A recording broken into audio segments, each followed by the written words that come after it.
मैं जानता हूं देवी,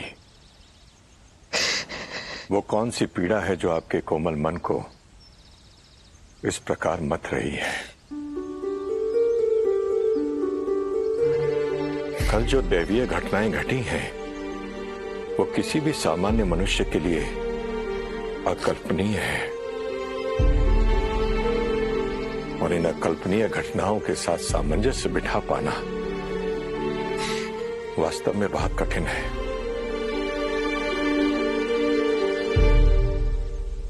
उस घटना का कारण मैं हूं ऋषिवर।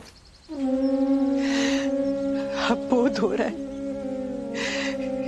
कि त्रिदेव को संतान के रूप में प्राप्त करके मैंने बहुत बड़ा अपराध किया है ऋषिवर। ना मैं उन्हें संतान बनाती और ना ही संसार संकट में होता। मैं एक आदर्श माता नहीं हूं ऋषिवर। क्या एक आदर्श माता अपने स्वार्थ के लिए संपूर्ण संसार को संकट में डाल सकती है? नहीं ऋषिवर, नहीं, कभी नहीं।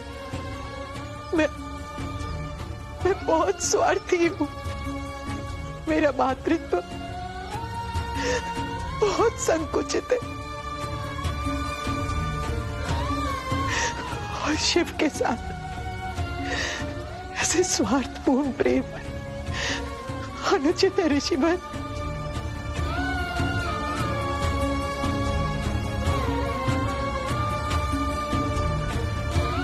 देवी, यदि आपका प्रेम स्वार्थी होता या आपका मातृत्व संकुचित होता, तो क्या ये महान त्रिदेव इस प्रकार से आपका आंचल पकड़ आपके पीछे पीछे चल रहे होते? या देवों के देव महादेव संपूर्ण रूप से केवल आपके बताए हुए मार्ग का अनुशीलन कर रहे होते? एक सामान्य ऋषि पत्नी कैसे अपने धर्म का त्रुटिहीन निर्वहन कर पाएगी ऋषिवर? क्या यह अपराध बोध इस सामान्य स्त्री को? माँ,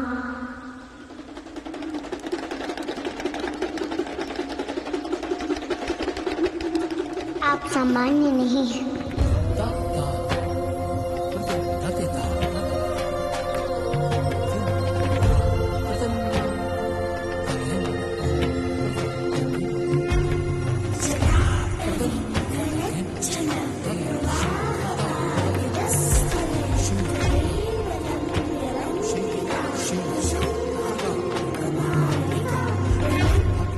यदि आप सामान्य होती तो अपने पुत्र को संसार की रक्षा हेतु 7 लोगों के पार भेजने का साहस कभी नहीं करती और ना ही अपने पुत्र की रक्षा हेतु स्वयं 7 लोगों के पार पहुंचती।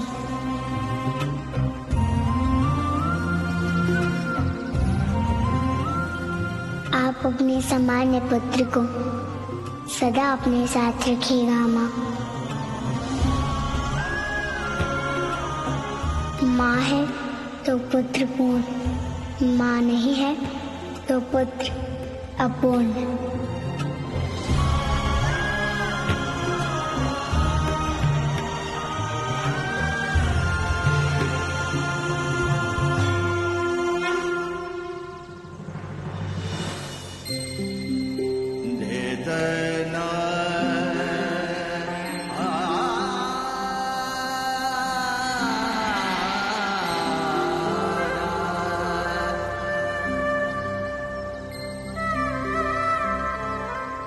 मैं तुम लोगों को कभी अलग नहीं होने दूंगी मुझसे,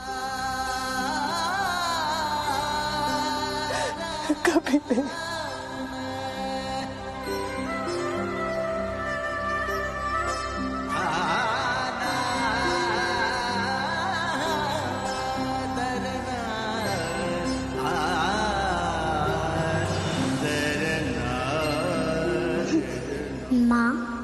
आपसे एक अनुमति चाहिए। कहो। मैं नई पड़ोसन मित्र को धन्यवाद कहने उनके घर जाना चाहता हूँ माँ। जाऊं? आज्ञा है? नहीं बांधूंगी मैं शिव, अब तुझे किसी भी बंधन में। मुक्त हो, स्वतंत्र हो। जाऊं माँ?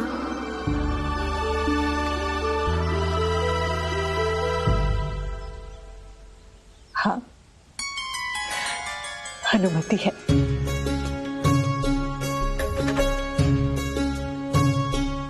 परंतु शीघ्र आ जाना। हाँ माँ, शीघ्र लौट आऊंगा।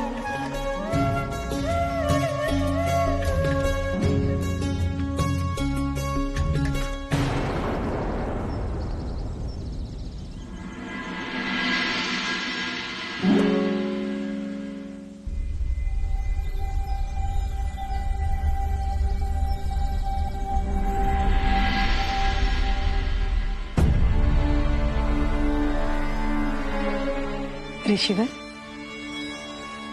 क्या हुआ? आज पहली बार मैं आपकी आंखों में अश्रु देख रही हूँ। कुछ नहीं देवी,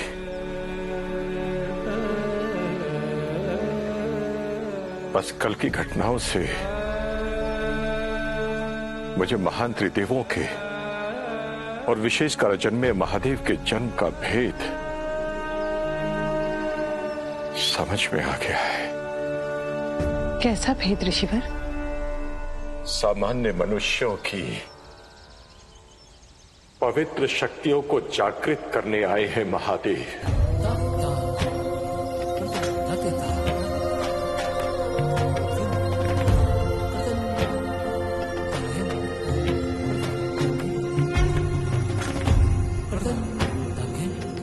और इस महान पुनित कार्य के लिए आज ही एक सामान्य पिता अपने अद्भुत पुत्र को हृदय से नमन करता है।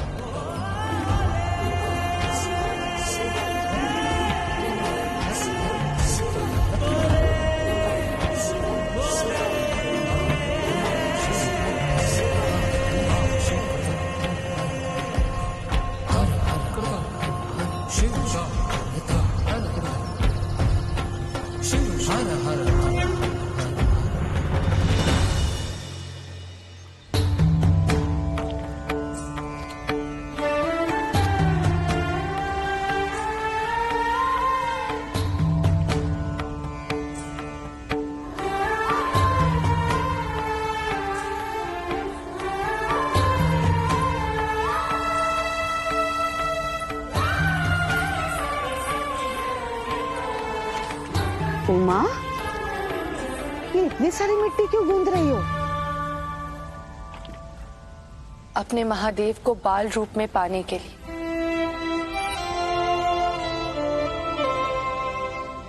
वैसे तो मैंने उन्हें कई बार पाया है, जन्म जन्मांतर तक उन्हें पाती आई, परंतु इस बार उनके बाल रूप को पाना चाहती। इसलिए अब मैं उनके बाल रूप की पूजा अर्चना और ध्यान करूंगी। मैं ये रहस्य समझ गई हूं मां कि मेरे महादेव को क्रोध, अपमान और अहंकार से नहीं, प्रेम, भक्ति और समर्पण से पाया जा सकता है।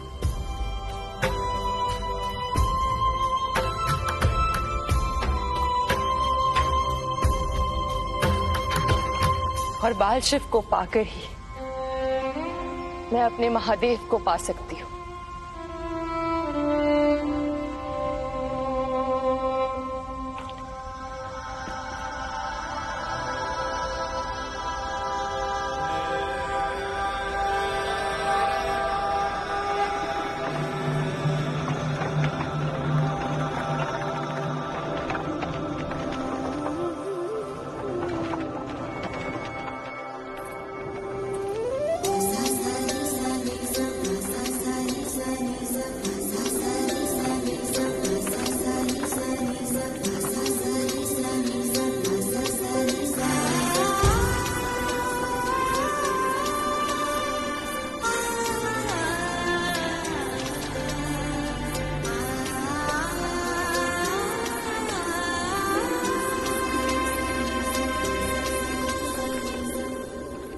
ये आप क्या कर रहे हैं महादेव?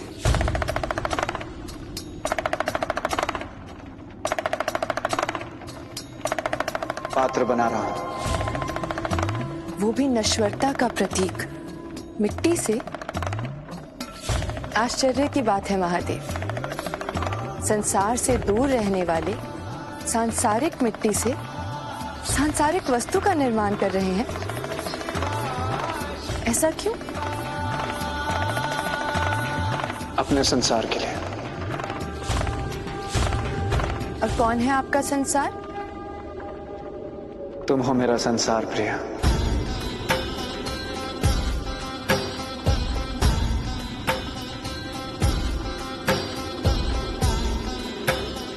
यदि ऐसा है तो फिर इस सांसारिक मिट्टी की क्या आवश्यकता?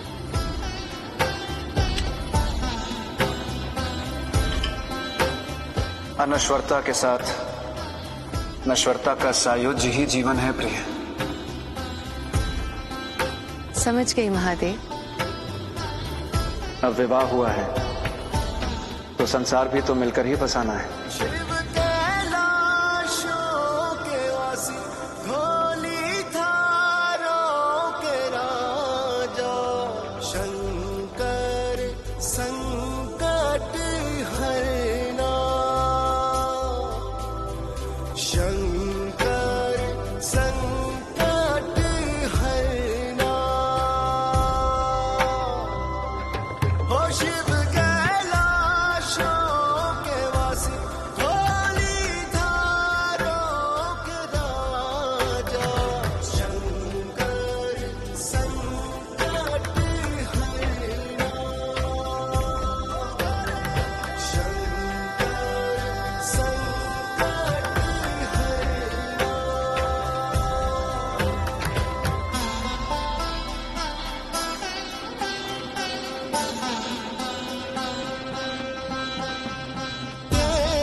सुना है भक्त की भक्ति की डोर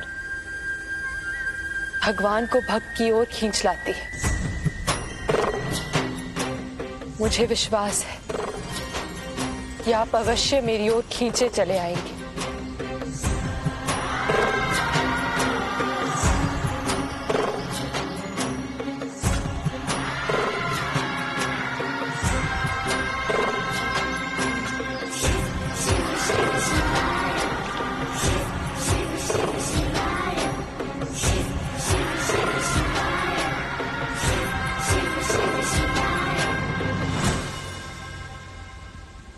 मैत्री,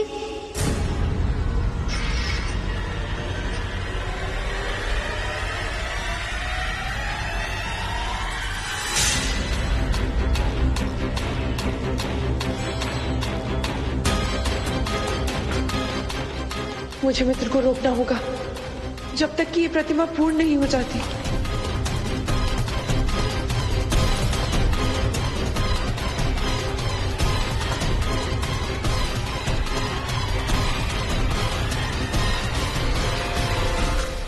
रुक जाइए, वहीं रुक जाइए।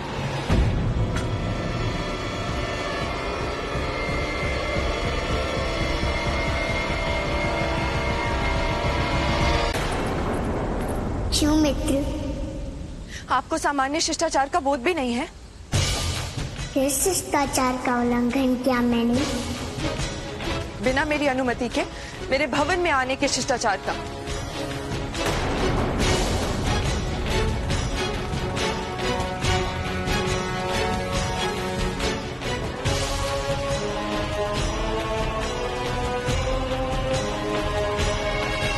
आप चिंतित लग रही हैं मित्र, क्षमा कीजिए।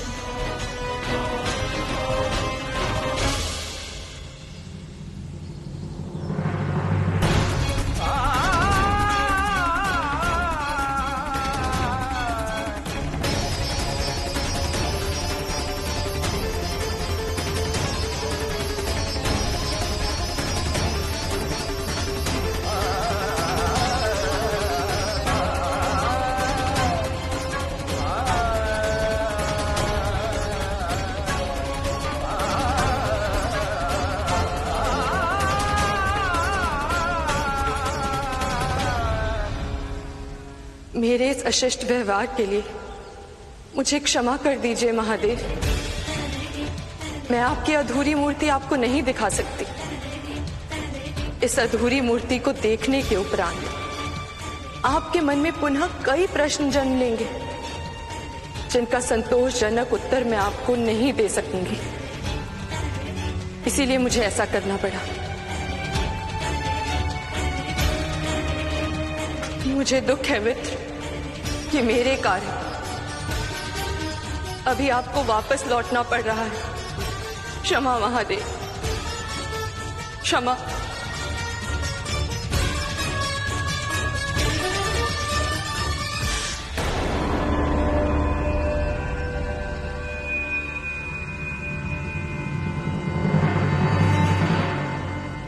ये मैंने क्या कर दिया?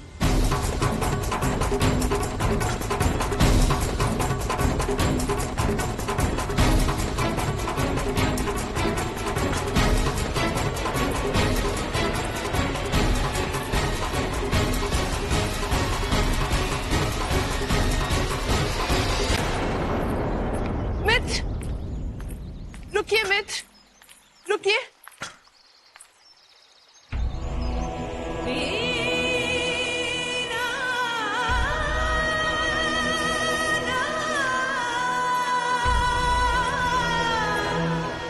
मुझे क्षमा कर दीजिए।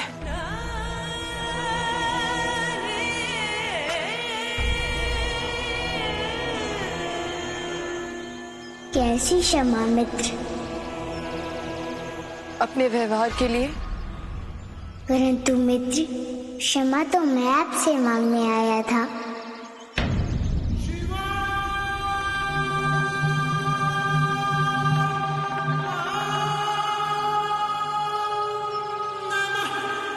क्यों मित्र, आप क्यों क्षमा मांग रहे हैं? आपने क्या किया?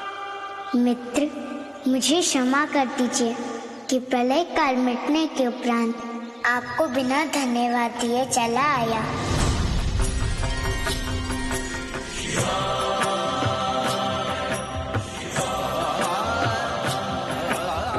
क्षमा मांग के मुझे लज्जित मत कीजिए।